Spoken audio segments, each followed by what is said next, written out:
நம்முடைய கர்த்தரும் இரட்சகருமாக இயேசு கிறிஸ்துவின் இனிய நாமத்தினாலே உங்கள் யாவரையும் வாழ்த்துகிறேன். இன்றைய நாளில் ஒரு எதிர்ச்சொல்லை பார்க்கலாங்க.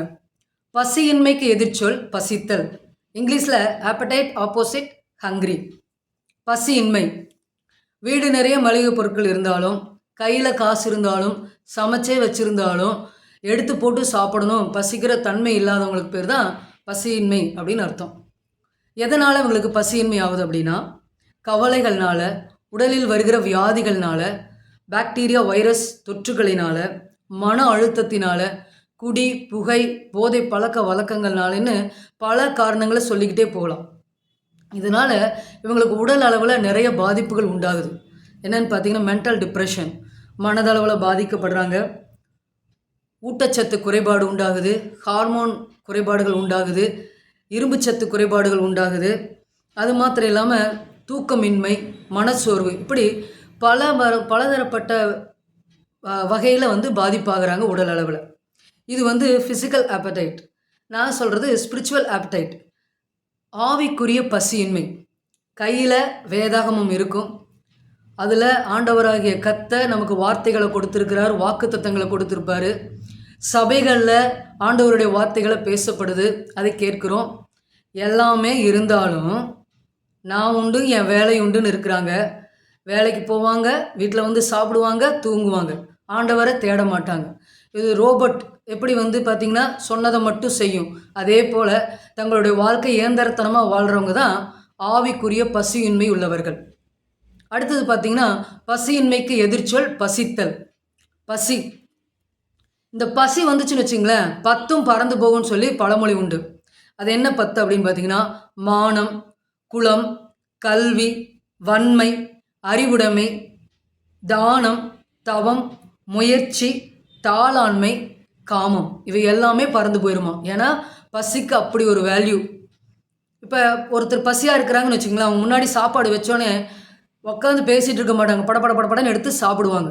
அந்த பசி, அந்த சாப்பாடு எப்படி இருக்குது, டேஸ்ட்டாக இருக்குது, அதெல்லாம் பார்க்கவே மாட்டாங்க. ஏன்னா பசி அந்த அளவுக்கு இருக்குது. ஆனால் ஒரு சிலர் பார்த்திங்கன்னா, பசித்தாலும் தன் முன்னாடி வச்சுருக்கிற சாப்பாட்டை ரசித்து ருசித்து அதை டேஸ்ட் பண்ணி ஆண்டவர் இதை கொடுத்துருக்காரு நன்றி செலுத்தி சாப்பிட்றவங்க இருக்காங்க. அதே போல் தாங்க இது ஃபிசிக்கலான பசி, அதாவது உடல் அளவில் ஏற்படுகிற பசி. ஆவிக்குரிய பசி அப்படிங்கிறது பார்த்திங்கன்னா, தினமும் வேதத்தை படிக்கணும். பைபிள் நம்ம கையில் இருக்குது. இதில் ஆண்டவருடைய வார்த்தைகள், வாக்குத்தத்தங்கள் எல்லாம் இருக்குது. அதை எடுத்து வச்சு படிச்சுட்டு தினமும் எப்படி பார்த்திங்கன்னா, கண்ணு முன்னாடி சாப்பாடு வச்சோடனே உடனே எடுத்து படன்னு சாப்பிடாம உட்காந்து ரசித்து ருசித்து சாப்பிட்றோம் இல்லைங்களா. அதே போல் வசனத்தை அந்த நாள் முழுசும் ஆராய்ந்து பார்த்து நம்முடைய வாழ்க்கையில் இந்த வசனம் எப்படி செயல்படுது, இதன் மூலமாக நமக்கு என்ன ஆசீர்வாதம் வருதுன்னு சொல்லி நம்ம ரசித்து ருசித்து வேதத்தை தியானிக்கிறது தான், வேதத்தை வாசிக்கிறது தான், வேதத்தை எண்ணி பார்க்கறது தான் ஆவிக்குரிய பசி. இப்பேற்பட்ட பசி உங்களிடத்தில் இருக்கான்னு யோசிச்சு பாருங்கள். அப்போ வேதாந்தத்தில் வாசிக்கிற சங்கீதம் 34:8 கர்த்தர் நல்லவர் என்பதை ருசித்து பாருங்கள் வேதத்தில் வாசிக்கிறோம்.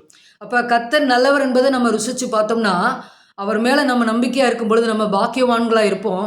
நம்முடைய கையின் பிரயாசம் ஆசீர்வதிக்கப்படும், நம்மளும் ஆசீர்வாதமாக இருப்போம், நம்முடைய பிள்ளைகளும் ஆசீர்வாதமாக இருப்பாங்க.